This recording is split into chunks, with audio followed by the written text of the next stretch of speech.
Hello, my friend. Welcome to this episode of the Dads Making a Difference podcast. My name is Cam. I'm your host. And today we get to have a sit down conversation with Brandon Blinson. Brandon is a father, he is a husband, he is a researcher, and he is co host of the Present Fathers podcast. We've had George and Dustin on here before, and I had to get Brandon on. Brandon and I are digging in to all lessons, embarrassing and not embarrassing, about patience, presence, and purpose. It doesn't often take us, you and I, a life-changing, life-threatening experience to find our purpose. But Brandon shares a fascinating story. He shares his story of remarkable faith, family, fatherhood, including a life-altering encounter with a drunk driver that left him questioning his beliefs and ultimately led him to finding his purpose. And now he's on a mission to help fathers become more present in their homes.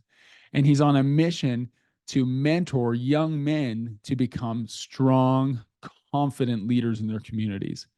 I'm excited for this conversation. We're diving into all things parenthood, but we're also diving into what it means to raise neurodivergent kids, kids who might be a little bit different than the norm, but kids who are amazing, talented, strong, and need to be nurtured.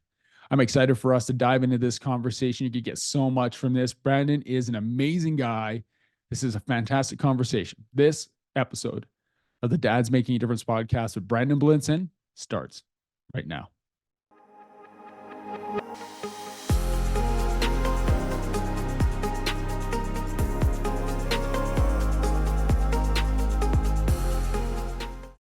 Brandon, welcome to the Dads Making a Difference podcast. Brother, it's good to see you today. Good to see you, man. Thank you for having me. I'm very excited to be here. I'm excited that you're here. We were just talking before we press record of, I feel like we're just continuing a conversation that we had an opportunity to start on a pre-discovery call a couple of weeks back, and ended up, for those listeners who are like, how does this work? Well, typically before guests come on, I do a little bit of a vetting process, and guys will come on. I was like, you're fit, you're not. 15-minute calls. Well, you and I think we spoke for 45 minutes and we just hit it off. And I heard a lot about your life, what we'll get into today. And then I had the honor to be a guest on your podcast. Yes, that was a great episode.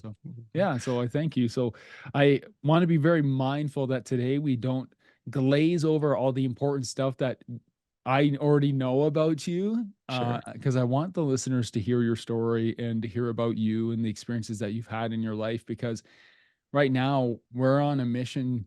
I believe you guys with the Present Fathers and me, I think we're on a collective mission to inspire men and to let men know that they're not alone in this, that there's other guys like them, that there's mentors, there's coaches, there's people who can care for them, like all of that.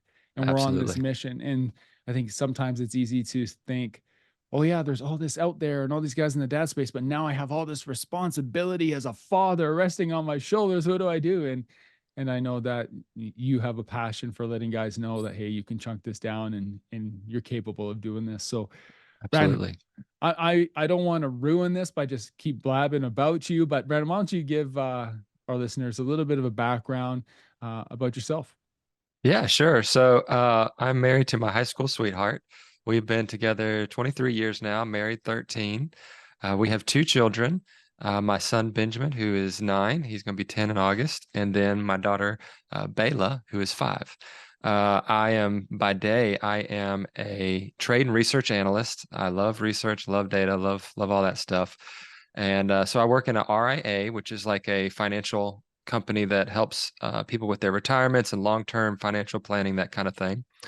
I am a co-host and co-founder of the Present Fathers podcast.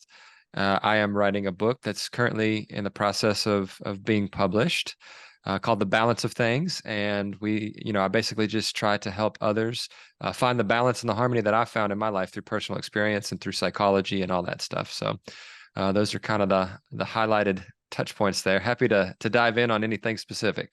Yeah, let's talk about the Present Fathers podcast and your involvement in that. You not often you have a podcast that has 4 hosts, but it was such a cool experience for me to be on there as a guest, and I thank you again for that. But how did you get involved in that? How did that come to be?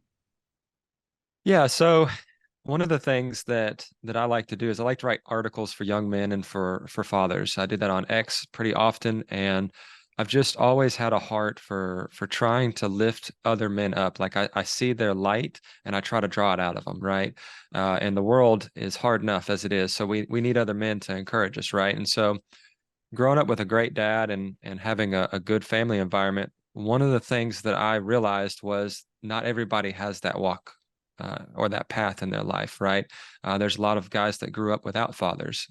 And then on top of that, I also notice often that a lot of men feel like they're alone. They have nobody to talk to. They suffer in their own silence, as they say. And no man should be an island, right? Mhm. And so one of the things that I kept talking to George and my twin brother and Dustin, the co-hosts of the podcast, when we were sitting down and just talking was there's such a need right now for men to level up Mhm. because mediocrity and comfort has just been such a normal place in most people's lives. And, you know, my personal experience growing up, there was a lot of past trauma for myself that I worked through for probably a decade. Mm. And it took a lot for me to grow through that. And so I wanted, since I had already gone through it, I was like talking to these guys and kind of just like, man, we got to get something going where we can swing this pendulum because we feel like the nuclear family is being attacked. We feel like fatherhood and masculine men are being attacked. Mhm. And there's got to be this point where we say, somebody needs to step in. Somebody needs to help other men, lift other men up, encourage them, make them realize, hey, look, you're not alone. Yeah. You have other men that are willing to stand beside you and help you. And, you know, it's just kind of been a passion project for us to continuously help other men grow. And so yeah, we were sitting down, we were talking about it, and of all days, we started it on Father's Day, which I thought was kind Oh, of ironic. And yeah. yeah, so it was very exciting. We just started and we started growing and learning, and we've learned quite a bit to say the least. But yeah, so I hope that answers your question. But yeah, that's kind of why we did it. That's amazing. Where did you all meet? Because podcast hosting isn't easy. It's tough. It takes some thought. It takes being on the same wavelength and trying to, Yeah.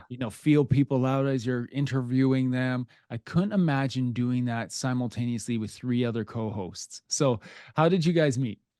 Yeah, so Dustin was Justin's friend originally, which is my twin brother. Justin Mhm. is my twin brother, and they met in Atlanta. So my brother lived in Atlanta for a couple of years, and they were actually neighbors, and they just immediately hit it off, right? And so they became really close friends, and they kept in touch. And then, of course, they introduced George and I to Dustin, and we hit it off with him. He's a very contagious guy, great laugh. He's got a good sense of humor. Just very infectious person. So it was very easy to be his friend. And then George, of all places, when we were teenagers, we met him about, I'd say 15, maybe 17 years ago. Oh, wow. And it was on World of Warcraft on an online video game of all places. We thought, it's just very strange, Yeah. but we hit it off and we were friends and we just became closer and closer friends. And as we became parents and fathers, um, there was some times where George went through some rough stuff. And, Mhm. we've got episodes that talk specifically about that. But Yeah. um, I was one of the people who have just always had a really healthy relationship with my wife. I've always had a really healthy relationship with the Lord, and so I was kind of mentoring him and helping him through his tough times, right, through his dark days, like you're supposed to as a brother, right? Yeah. And so we were all talking, and the more we talked, the more we hung out, and we realized that we were all struggling with the same things in fatherhood, and we were like, let's make a podcast about this. Let's put this out in the light for others dads to see, and let's help other dads through their journey as well, right? So that's why we did it, and that's how we came about it and met and all that stuff. So Oh, amazing. It's good. If you're listening to this right now and you haven't listened to my interviews with George and with Dustin so far on our podcast, it does make a difference podcast, you have to go back and listen because both amazing guys. Brandon, what was it like for you growing up? You alluded a little bit to some maybe some trauma that happened in your life. I think Mhm. what was it like for you growing up? What was your relationship like with your dad? And we'll get to how that's kind of shaped you as a father. Sure. So my dad is an incredible father, and I want to start by saying that. My dad did everything he had to, and he sacrificed his time with us a majority of the time to make sure that he made ends meet, that we had a very blessed life, that we lived comfortably, that we had a warm house to come home to, and my mom was a stay-at-home mom, and so my dad was gone Monday through Friday. So unfortunately, a lot of the times where I struggled the most were when my dad was not home. Mm, And so my dad was very present, and I want to make that very clear. When he was home on Fridays, Saturdays and Sundays, like his time was 100% devoted to us as his children, mm, and he was super present, both emotionally and physically, because there's a huge difference, right? And he was just always there for us. But when he was gone, like weekdays, there was a lot that I struggled with, mostly because, you know, although I did play sports and I was very athletic, I was somebody who was just a very big book nerd, and um, I valued intellectual curiosity and growing my intelligence. And so I struggled socially a lot. I was kind of the outcast because instead of thinking about my next basketball game, I was thinking about what I read in the encyclopedia or what book I was reading, right? So, you get it. And yeah, yeah. and so I struggled. And one of the things that I did was, since I was kind of the good brother, because I was the one that was very well behaved and very disciplined, my mom had to focus on my three brothers, right? So that left me to my own vices. And so I often remember in my childhood that I was sitting alone in my room reading or doing something, and I always handled my own problems. And so a lot of that was internalized. Mm, And I didn't realize how much that was an issue emotionally for me until I got to adulthood and I got married and I had kids, and I started seeing it wash into my relationships. mm, Stuffing down the emotions, they eventually bubble up, and it's like a poison in your body, right? So I had to go back into my past where I had left parts of me, and I had to work through those things. And that's the trauma that I reference is the things in my childhood where I felt alone and I didn't have somebody to help me. Right. And so I had to work through a lot of that. does that make you more conscious now as a dad to kind of what your kids, even though your kids are young, my kids are young-ish, 12 and 9, but Mhm. does it make you more like more hypersensitive to like you see them working through something and you're like, do I interject? Don't I? Do they do it on their own? Don't I? Do you find that? Absolutely. Because I am very empathetic and I try to put myself in their shoes naturally. That's the first thing I want to do. Right. Yeah. And like, there's kind of a projection there of, hey, I was sitting alone and what would I want somebody to say to me when Mm, I was sitting alone? And that's kind of one of the exercises I went through to heal my trauma was go back and imagine yourself sitting down in your own room by yourself and tell yourself what you think you needed to hear. And so there's often times where I'm just in the moment and present with my child, and I'm trying to figure out what best do they need to hear from me? Or do I not need to say anything and let them sit in silence and let them think about it? mhm, And I can give you a couple examples. So my son, he is very neurodivergent, and he's kind of the one that enrolled us in parenting 505 instead of 101, like my daughter. And he's very emotional, high sensitivity, high emotion. And when I praise him, it's very hard for him to take it as genuine. mm, And so instead, like I've had to shift that. And so one of the things I've noticed when I'm speaking to my son is I don't, unless I'm being very specific in my genuine appreciation or praise, he's not going to receive it. doesn't believe it. And so what I do is instead of praising him, I'll ask him, "What do you think? How do you think you did?" Let him internalize it, let him think it through, and that builds the critical thinking skills, that builds his own self-worth, right? Because Right. otherwise, in his future, all he's going to do is he's going to focus on, well, what do other people say based on my performance? Mm, And then he's a people pleaser, mhm, right? And so that's kind of one of the things I do with my son. Now, my daughter obviously is different because she's very feminine and she's very girly girl, loves butterflies and unicorns and pink stuff. And, so I catch myself having to be careful in my emotional reactions when I'm frustrated Mhm. because she's gentle, right? I see the light in both my children, and I have to pull that light out from both of them in a different way. But the overall thing that I make sure I never do is dim the light. Mm. And so that's a very important thing. A lot of us dads have to become emotionally intelligent and most importantly, emotionally regulated so that we don't kill the innocence of our children or Yeah. squander the light, right? Such an important point. I know as a dad, I've struggled with that at times where I can let my frustrations or my tiredness get the best of me in a moment where it Hmm. doesn't really need to because something uh, my kids are just doing, which right now when I'm in a good mood has doesn't bother me at all. But at Right. night when I'm irritable and they're supposed to be going to bed, they're doing the exact same thing, and now it's like snap. And I'm like, man, I need to stop doing this Yeah. because I think about the impact that my interactions with my son and my daughter are going to have on them as they grow, because it's likely they're going to Mhm. model my emotion. They're going to model how I react to things because they're Yeah. learning from us all the Yeah. time. And it's such a challenge. It's such a It challenge that is. even in those moments where like, the issue here isn't their behavior. Maybe the issue here is my response to their behavior, you know?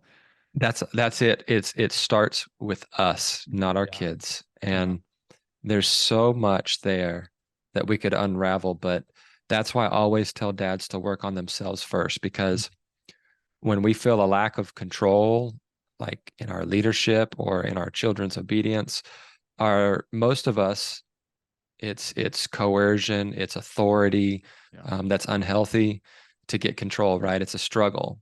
And one of the things I've realized, like the question you had asked, was when I'm noticing these things with my children, is I have to be careful, not in just how I respond, but how I behave, because I'm modeling the behavior to them, right? And Mhm. like I have a lot of dads, for example, that will say, well, my kid screams a lot when I get in his face and I raise my voice. And it's like, well, I mean, you're modeling that. You're Yeah. modeling that Yeah. reaction is what's normal, what's healthy.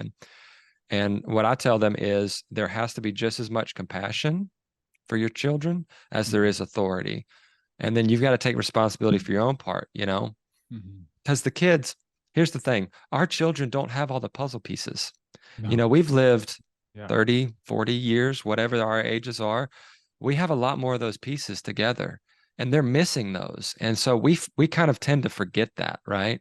Right. And so there's got to be a certain measure of grace and compassion every day for our children when we approach them with anything.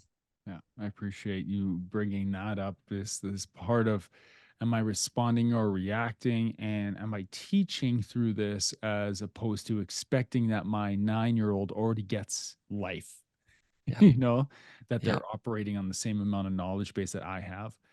Um, Brandon, for you growing up, you said dad was present. He was there on the weekends and he's diving in. And now, as a teenager, you started to realize that maybe your focus was a little bit different than other people's focus. Mm-hmm. Um, as you navigated, becoming a young man, was there anything in your life that kind of transformed the way that you approached your interactions with others, and then down the road shape the way that you raise your own kids? Because I think we look back to our childhood, as I'm a guy in my mid 40s, I look back to my childhood and say, well, this had something to do with how I'm a dad this way. But there's a lot of things that happened when I was 20 and over that impacted the way that I'm a dad for sure. Go That's ahead. such a fantastic question. My teenage years, I think one of the most impactful things for me was beginning to realize, one, that I was getting older. And so there was a lot of changes and responsibilities. Like I started feeling the weight of responsibility. I had my first job when I was 13. I was hauling around a mower with a bike and mowing yards and then taking it to the bank and then saving up for a car, right? And I had a car by the time I was 15 and I paid it myself. And so I realized that responsibility was one of the big things that was starting to really come out of the woodwork. And then I would say I realized that my weirdness was okay. And so let me go into that a little bit. In high school, a lot of people socially trashed me because I was quiet, because I was introverted, because I was different, and I thought in a different way. But really, that was my superpower. And I had to learn to not listen to those other people. You know, I just say that, yeah, it was tough, but it was necessary. That suffering is what gave me growth, right? And so I would say in my teenage years, that was the social aspect was definitely something that brought me growth. And then when I became a parent, um, I started seeing a lot of my anxiety and um, my anger coming out a little bit, because there was so much more pressure than I was used to, right? I was always in a comfort zone. There was always harmony, and kids, man, they throw a big drop of chaos on you, right? It's a huge change. And I think one of the things I had to realize when I became a parent was there's a Bible verse that talks about putting our childish ways behind us, right? And not being selfish, basically. And so there's a lot of things in myself that I had to kill, which were very selfish, which were very egotistical. Um, because when my kid would respond in a way I didn't want to, my ego would show, my Mhm. anger would show. And so I think for me, it was realizing that a lot of the selfishness that I had that I never realized was there started showing up big time when I had a kid because my kid needed me more than I needed my time, right? And so I would say that would be the big thing when I became a parent. Yeah. Wow. You had you had an experience where you had quite a serious incident happen in your life. Mhm. Probably transformed the way that you approach life day to day. Uh, tell our listeners about that. I know because you Mhm. shared it on our pre-call, but I think Yeah, it's really sure. important to bring it up because it Yeah. shares why you have the perspective that you do. Yeah. So I've had quite a few near-death experiences, and I think that makes you realize and it makes you grateful for how precious and fragile our lives are. I don't think people realize how, like, we kind of have this invincible mentality. Well, this person died, but that would never happen to me kind of view. And I mean, you could walk across the street and get hit by a car tomorrow, right? I mean, we're all in line and we Yeah. can't skip spots. Yeah. And, it's written in the book, right? That kind of thing. And so for me, the big thing that happened to me, I got hit head on by a drunk driver. He was doing about 70 miles an hour, made it all the way through about two cities and managed to hit me head on. But this is kind of part of my testimony, and I'm happy to jump into that if we've got Yeah, I a would little love to. time here. Yeah, yeah. Perfect. Okay. So about a week before the wreck happened, I was praying. I was an agnostic person who grew up on science, and I was boldly testing God. And I was saying, God, if you're real, show me, right? God, if you're real, just show me. Give me some physical evidence. You know how it is. The foolish heart always wants physical evidence, right? Mm. And so I'm asking him, and I remember looking up when I'm asking him this and seeing a new church that had just been built. They were doing a light up ceremony that day, that evening. And I remember them lighting it up and seeing that lit up and going, okay, that's a pretty cool coincidence. I said, but let's, I mean, I need something real to show me, right? Yeah. And what's crazy is, like, 4 years before this, I had a vivid dream that I got in a really bad wreck. And I told my mom, I said, Mom, I'm not going to die, but I'm going to be in a really bad wreck. And this was just something I just felt in my bones was going to happen, and that this was not just a dream. It wasn't a coincidence. And so I'm heading past that same church about a week later, and I have my buddy Chris with me in the right seat. He's not wearing a seatbelt. And I start getting that same gut feeling from that dream. And I feel like, something in me is telling me with every fiber, get his seatbelt on him.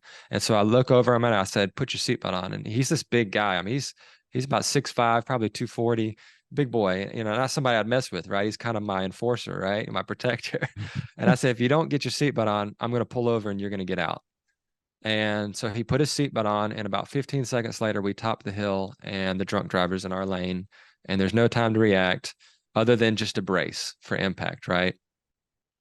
So I brace for impact, and the adrenaline rush causes my muscles to not give in, but my bones to give in. So I shove my steering wheel through my dashboard, through my speedometer, and I shatter my right arm in about 300 pieces.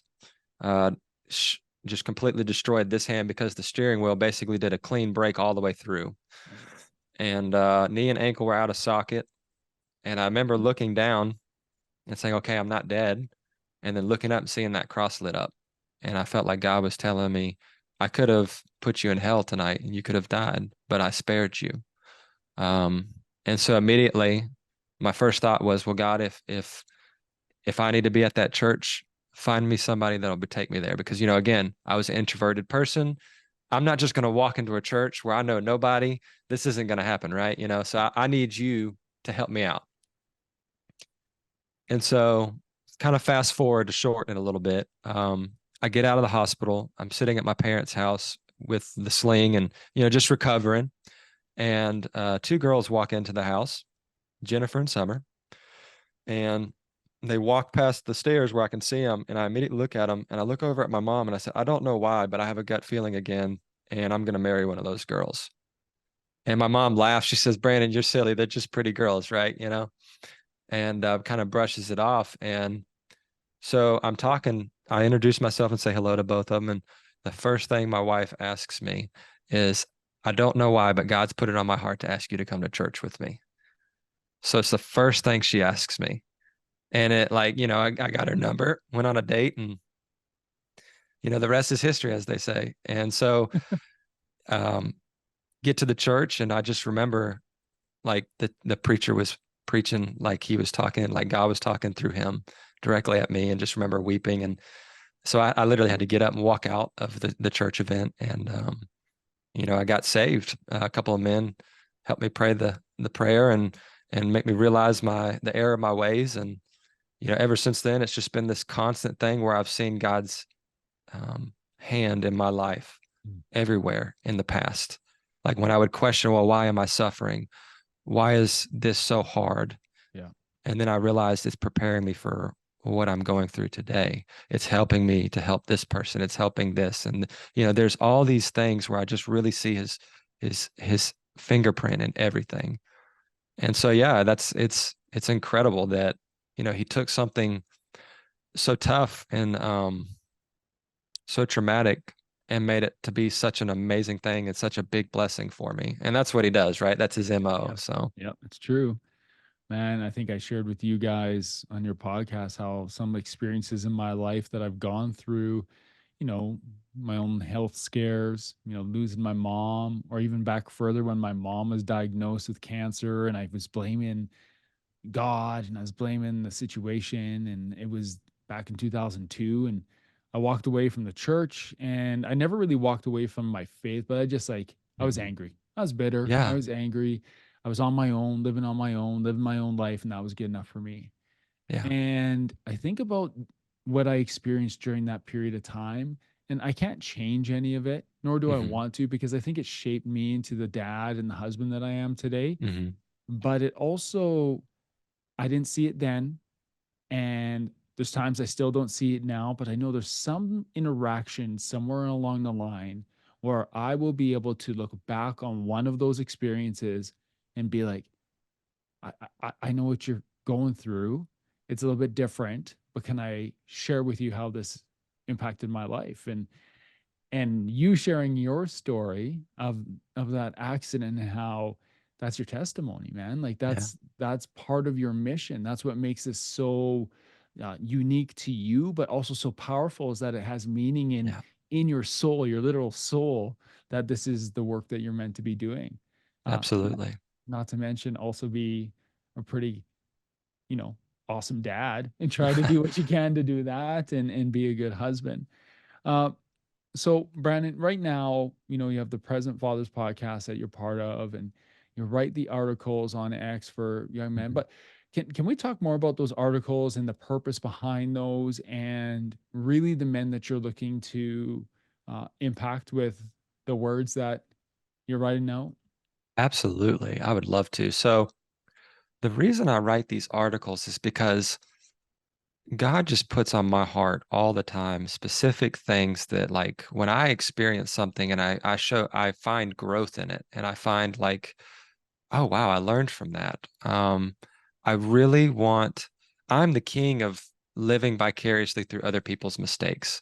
Why would you go the hard way when you can learn from somebody else that's already been through it that way, right? Yeah, And so, and young men today, they're facing so many complex challenges, and it's only getting worse. yeah, Whether it's, the movement of being masculine is toxic. And don't get me wrong, I know there is the brutish man. I yeah. understand that there are bad people. Sorry, my cat's crazy here.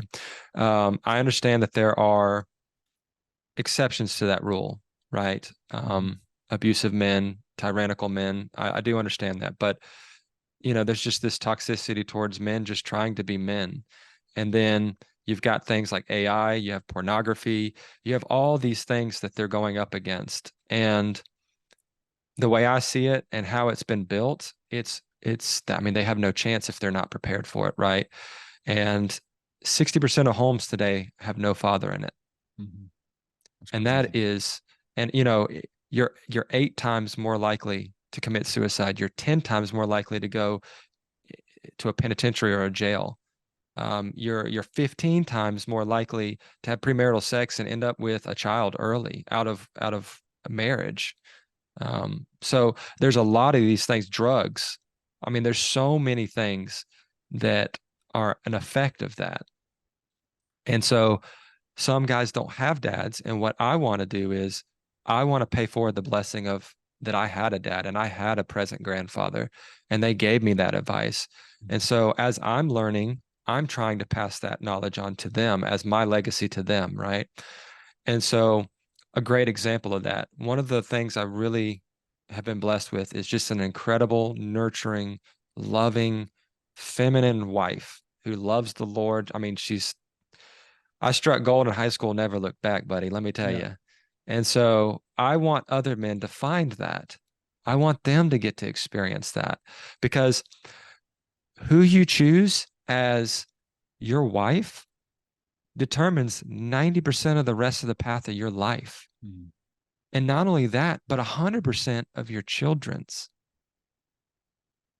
And so finding the woman who's worthy of a lifetime, as I say, requires two things. You have to know and I be able to identify a woman who's worthy of that lifetime, number one. And you got to be able to see the red flags before you fall in love. And two, you have to be worthy of that woman. Mhm. So there's two things that have to come together, and they have to happen at the same time, because you might be ready and she might not be, and the relationship breaks. Or Mhm. she might be ready and you're not, right? Right. And so the reason for those articles is to teach other dads how to teach their children, or to teach those younger adults how to be that way, right? How to not live a life that's pain filled and suffering, because the world is already hard and it's already going to have suffering, Yeah. significant suffering for all of us. Everybody we love, every pet we have, they're all going to die, and we have to be prepared for that. Yeah. And there are going to be times where our health is garbage and we're going to suffer. And there's going to be times where we have hardships that we can't explain. But if we have people who are able to shine a light and give us hope, Mhm. we've got to do that. And so that's always been my calling, is when I'm suffering myself or when I'm learning something, I want others to be able to learn it too. And so I want to pass that torch to them. I love that. And I think the guys listening to this right now know one thing about you, and you're a learner. I always talk about being committed to growth on this podcast. You guys say, oh, growth, growth, Mhm. growth. But you're committed to learning. And you brought this up. We both love reading. We both love reading books because you've described it before to me as like, this is just a gold mine of people's experiences, and you don't have to go through them. You can learn from them. you know, like Yes, and I'd love to get specific with that in two ways. absolutely. The question I ask you dads is, are you committed or are you just interested? Mm, You have to take inventory of that before you start anything. yeah. And if you're not committed, what's it going to take for you to be committed? Okay. So that's the first thing. Yeah. The second thing would be for me personally, let me think of how I can word this here. With growth, I want to grow at least 1% every day. I want to be better than I was yesterday. And there are going to be some days where I didn't have any growth because I needed rest, and that's okay. Mm, But I try to grow every day in something. And then with the books that you had mentioned, these people have spent years of their life or decades of their life creating these books, mastering their crafts so that they can pass this knowledge to us. And just like these books and your books behind you, these are lifetimes of people's hard work, and they've sacrificed that time so that you can read it in what, 2, 3 hours and have all that knowledge, or at least a base understanding of that knowledge, right? So why would we sit on such potential, on mm, such gold? It's like, yeah, it's like you said, it's you're sitting on a gold mine and you're just sitting there throwing away the gold, right?